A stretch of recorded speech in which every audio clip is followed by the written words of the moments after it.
We got trains, soldiers, and new map changes. This update is crazy. Starting off, we have 4 different trains we can select from, with one of them being the default train. The first train I'm going to be showcasing is the armored train, along with just all the new in-game changes. If you are wondering whether there are new classes or anything, no, there are no new classes or challenges. Now, before we get to the train, there's actually this new feature, which is dropping money. Probably one of the biggest quality of life feature in the game. Now, you're going to see the train, and you're going to notice that it's all armored, and you're probably thinking that it's all decorative purposes.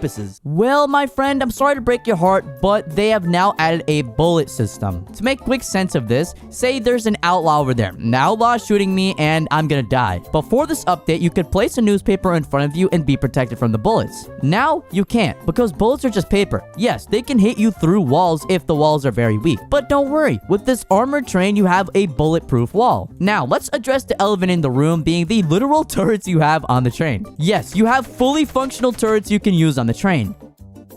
Now, you're probably wondering, what are the downsides of this train? Because surely it can't be all this good. Well, my friend, if it's too good to be true, it is. But before we get to that, I actually want to show you guys the new soldiers, with one of them being the blue soldier. Now, the blue soldier just sits here and arms the turret, but in a situation where they die or there's just no soldier, you can actually now use the turrets at safe zones. And the next soldier we're going to be talking about is actually this brown guy. Essentially, what they do is they sit at outposts and wait for any enemy to spawn. Say a werewolf spawns right in front of me. This guy and all the other brown guys will risk their life and run towards me as if they were outlaws and shoot the crap out of the enemy. So yes, in safe zones, we now have our own personal outlaws along with 100 turret ammo. Anyways, back to the train. Now, the debuffs that come with this train are not too bad, but they're to be expected. I mean, with all of this metal, the train is extremely heavy, and that of course means that the train is going to use more fuel and accelerate a lot slower. As you can see, it is super slow to accelerate. I mean, just look at it. Now, the max speed is the same as any regular train, sitting at 65, but it accelerates very slow compared to, well, the default train. Other than that, you have access to overpowered weapons and a bulletproof train. I think it's actually worth it and probably the best train you could choose. Just make sure you fill up yourself with coal every single time. The next trains we have are the Gold Rush train and the cattle car. Sadly, the Gold Rush train has 0 effects to it. I would not recommend buying this train. Other than that, there's the cattle car train, which actually does have functionality. I still think the armored train is the best of all trains, but I'll still be showing you guys what the cattle car does, just so I can give you guys the gist of it so you can see whether you want to buy it or not. Now, I'm in the game, and as you can see, there's actually ladders on this train, making it so much easier to get on instead of just jumping in front of the train and trying to hop in all awkward. Now, what's crazy about it is that you can use a ladder to jump on top of the train. I have yet to test if zombies can use this ladder and get on top of it. But if zombies cannot use this ladder and you could just sit on top of the train all nights, that would be overpowered. I mean, especially from the fact that the walls are literally flat, meaning that the zombies just like can't glitch up either. They might be able to just like do that. I don't know. We're gonna have to test it this run. In this run, I will also be showing you guys the new map changes, gun changes, and more. But before we do that, I actually need to show you guys a new feature. When a person dies, you actually get a crate of all your stuff. And well, I'm actually gonna spend Robux to show you guys this, so you have to subscribe.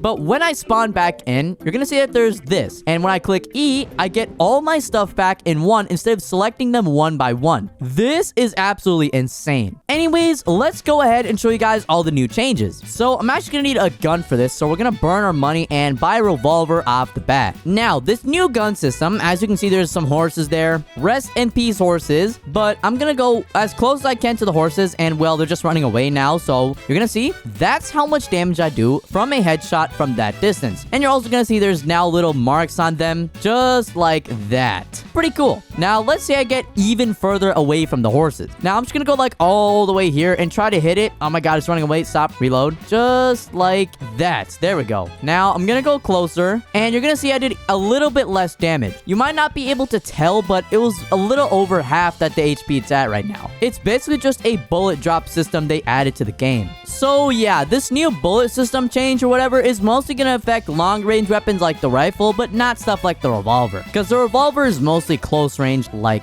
this. And well, I don't really have footage of this, but if you've ever went to a town and there was outlaws and zombies and they absolutely butchered you, well, that's not gonna be happening anymore.